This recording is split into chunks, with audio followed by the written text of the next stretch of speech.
Chapter 22. Wicked Peter and the Unlucky Chair. Uncle went out early the next morning to see what kind of a day it was going to be. There was a reddish-gold light over the higher peaks, a light breeze was springing up, and the branches of the fir trees moved gently to and fro. The sun was on its way.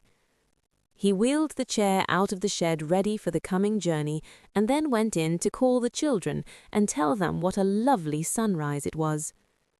Peter came up the mountain at this moment. The goats did not gather round him so trustfully as usual, but seemed to avoid him timidly, for he had reached a high pitch of anger and bitterness, and was using his stick very unnecessarily, and where it fell the blow was no light one. For weeks now he had not had Heidi all to himself as formerly. When he came up in the morning, the invalid child was always already in her chair, and Heidi fully occupied with her. And it was the same thing over again when he came down in the evening. She had not come out with the goats once this summer, and today she was only coming in company with her friend and the chair, and would stick by the latter's side the whole time. It was the thought of this which was making him particularly cross this morning. There stood the chair on its high wheels. Peter glared at it as at an enemy that had done him harm and was likely to do him still more today. He glanced round. There was no sound anywhere, no one to see him. He sprang forward like a wild creature, caught hold of the chair, and gave it a violent and angry push in the direction of the slope. It rolled swiftly forward, and in another minute had disappeared. Peter now sped up the mountain as if on wings, not pausing till he was well hidden behind a large blackberry bush, for he had no wish to be seen by Uncle. But he was anxious to see what had become of the chair, so he looked, and there he saw his enemy running faster and faster downhill. Then it turned head over heels several times, and finally, after one great bound, rolled over and over to its complete destruction. The pieces flew in every direction, feet, arms, and torn fragments of the padded seat and bolster, and Peter experienced a feeling of such unbounded delight at the sight that he leapt in the air, laughing aloud and stamping for joy. He could see only good results for himself in the disaster to his enemy. Now Heidi's friend would be obliged to go away, for she would have no means of going about, and when Heidi was alone again, she would come out with him as in the old days, and everything would go on in the proper way. But Peter did not consider, or did not know, that when we do a wrong thing, trouble is sure to follow. Heidi now came running out of the hut and round the shed. Grandfather was behind with Clara in his arms. The shed stood wide open, the two loose planks having been taken down, and it was quite light inside. Heidi looked into every corner and ran from one end to the other, and then stood still wondering what could have happened to the chair. Grandfather now came up. "How is this? Have you wheeled the chair away, Heidi?" "I have been looking everywhere for it, Grandfather. You said it was standing ready outside." And she again searched each corner of the shed with her eyes. At that moment the wind, which had risen suddenly, blew open the shed door and sent it banging back against the wall. "Oh, it must have been the wind, Grandfather," exclaimed Heidi, and her eyes grew anxious at this sudden discovery. "Oh, if it has blown the chair all the way down to Durfley, we shall not get it back in time, and shall not be able to go." "If it has rolled as far as that, it will never come back, for it is in 100 pieces by now," said the grandfather, going round the corner and looking down.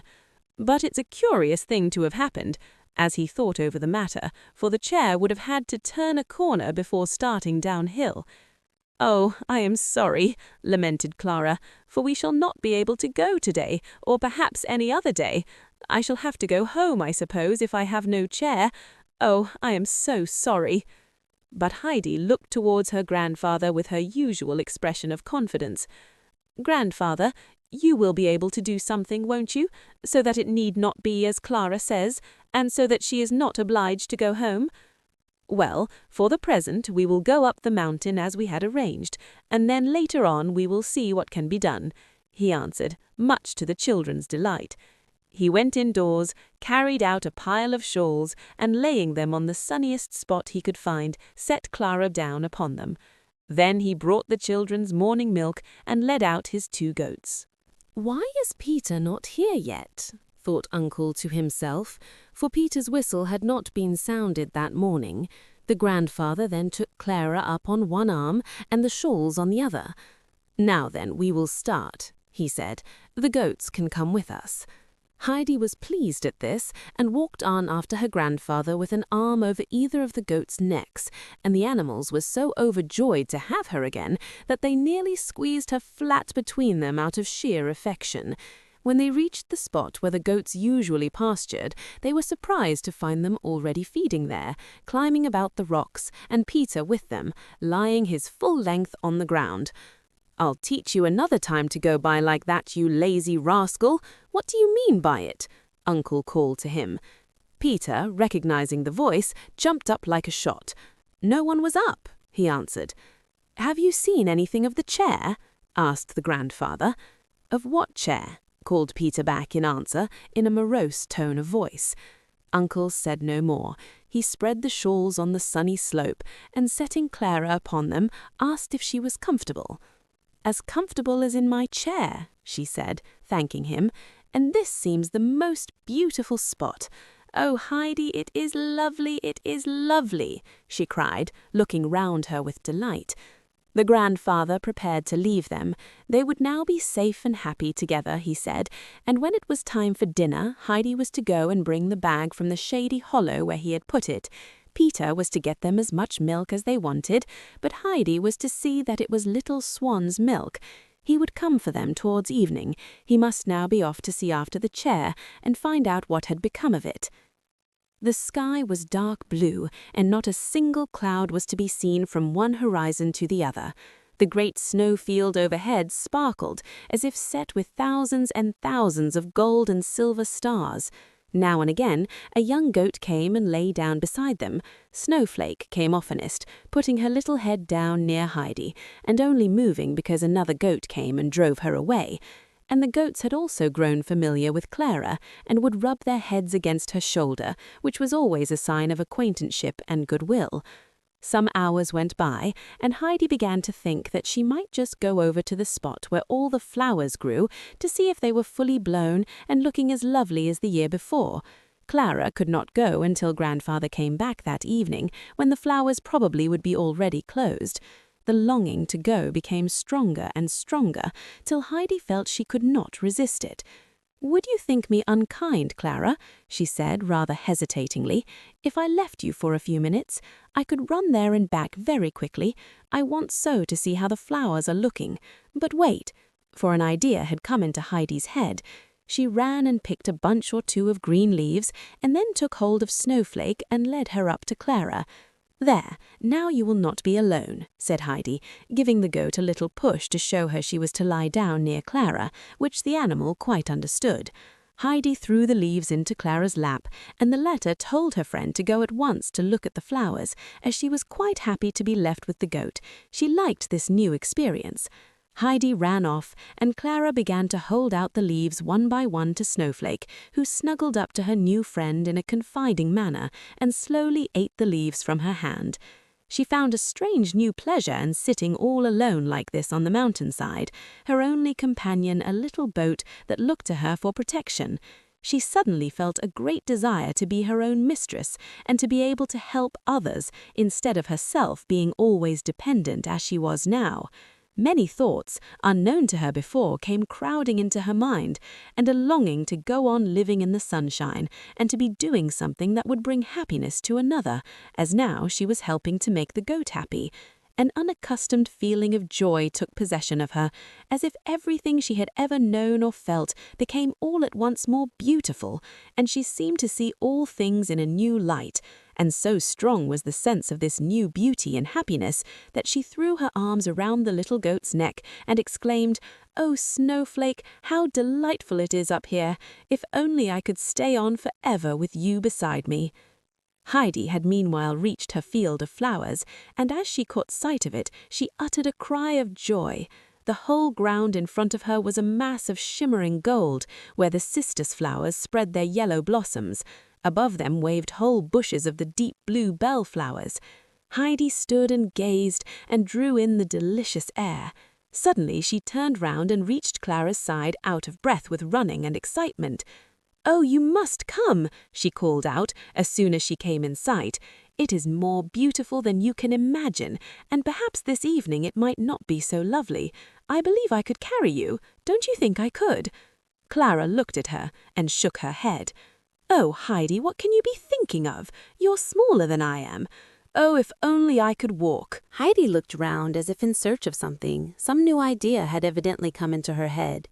Peter was sitting up above, looking down on the two children. He had been sitting and staring before him in the same way for hours, as if he could not make out what he saw. He had destroyed the chair so that the friend might not be able to move anywhere and that her visit might come to an end. And then, a little while after, she had appeared right up here under his very nose with Heidi beside her. He thought his eyes must deceive him, and yet there she was, and no mistake about it. Heidi looked up to where he was sitting and called out in a commanding voice, "Peter, come down here." "I don't wish to come," he called in reply. "But you must. I cannot do it alone, and you must come here and help me. Make haste and come down," she called again in an urgent voice. "I shall do nothing of the kind," was the answer. Heidi ran some way up the slope towards him and then, pausing, called again, her eyes ablaze with anger. "If you don't come at once, Peter, I will do something to you that you won't like. I mean what I say." Peter felt an inward throe at these words, and a great fear seized him. He had done something wicked which he wanted no one to know about, and so far he had thought himself safe. But now Heidi spoke exactly as if she knew everything, and whatever she did know she would tell her grandfather, and there was no one he feared so much as this latter person. Supposing he were to suspect what had happened about the chair, Peter's anguish of mind grew more acute. He stood up and went down to where Heidi was awaiting him. "I'm coming, and you won't do what you said." Peter appeared now so submissive with fear that Heidi felt quite sorry for him and answered assuringly, No, of course not. Come along with me. There is nothing to be afraid of in what I want you to do." As soon as they got to Clara, Heidi gave her orders. Peter was to take hold of her under the arms on one side and she on the other, and together they were to lift her up. This first movement was successfully carried through, but then came the difficulty. As Clara could not even stand, how were they to support her and get her along? Heidi was too small for her arm to serve Clara to lean upon. "You must put one arm well round my neck, so, and put the other through Peter's and lean firmly upon it. Then we shall be able to carry you." Peter, however, had never given his arm to anyone in his life. Clara put hers in his, but he kept his own hanging down straight beside him, like a stick. "That's not the way, Peter," said Heidi in an authoritative voice. "You must put your arm out in the shape of a ring, and Clara must put hers through it and lean her weight upon you, and whatever you do, don't let your arm give way. Like that, I am sure we shall be able to manage." Peter did as he was told, but still they did not get on very well. Clara was not such a light weight, and the team did not match very well in size. It was up one side and down the other, so that the supports were rather wobbly. Clara tried to use her own feet a little, but each time drew them quickly back. "Put your foot down firmly once," suggested Heidi. "I am sure it will hurt you less after that." "Do you think so?" said Clara hesitatingly, but she followed Heidi's advice and ventured one firm step on the ground, and then another.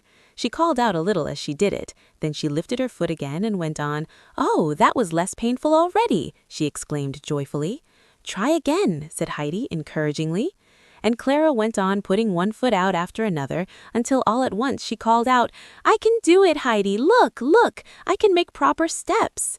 And Heidi cried out with even greater delight, "Can you really make steps? Can you really walk? Really walk by yourself? Oh, if only grandfather were here!"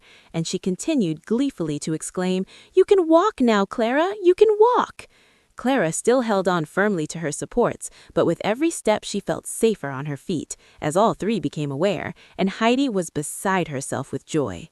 "Now we shall be able to come up here together every day, and just go where we like, and you will be able to walk about as I do, and not have to be pushed in a chair, and will get quite strong and well. It's the greatest happiness we could have had."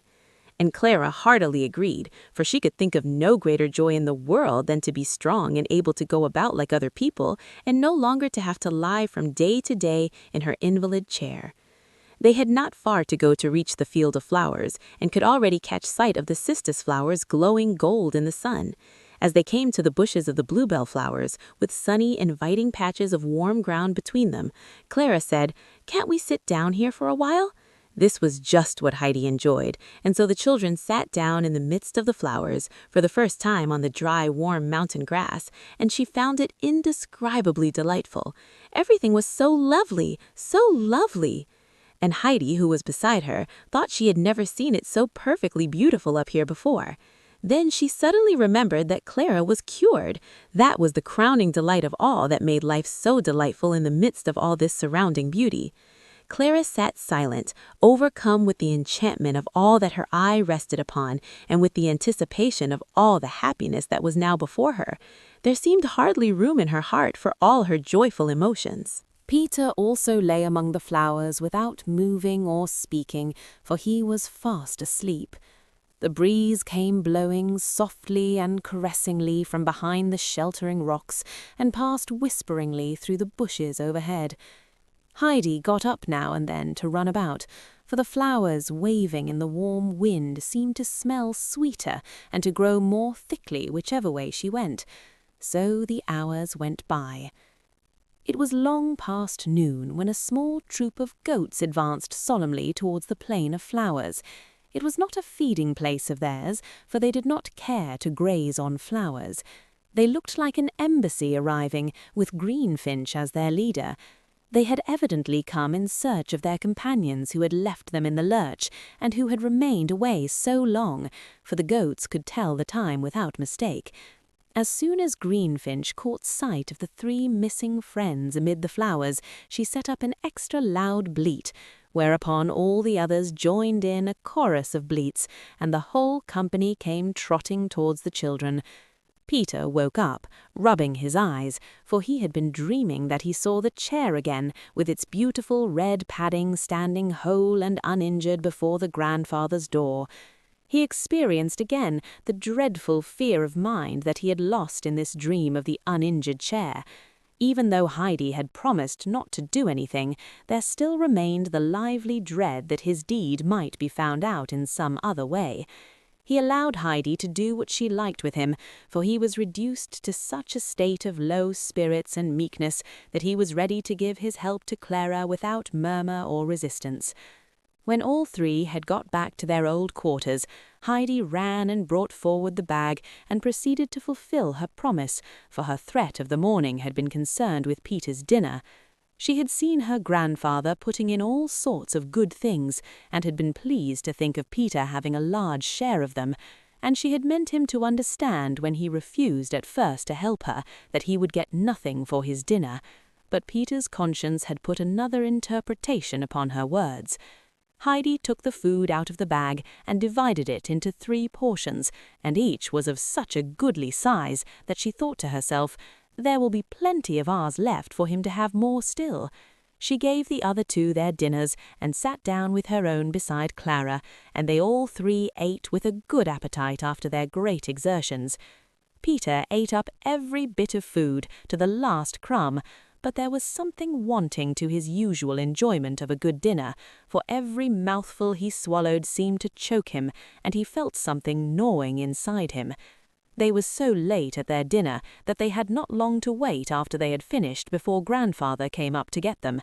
Heidi rushed forward to meet him as soon as he appeared, as she wanted to be the first to tell him the good news. She was so excited that she could hardly get her words out when she did get up to him, but he soon understood, and a look of extreme pleasure came into his face. He hastened up to where Clara was sitting, and said with a cheerful smile, "So, we've made the effort, have we, and won the day?"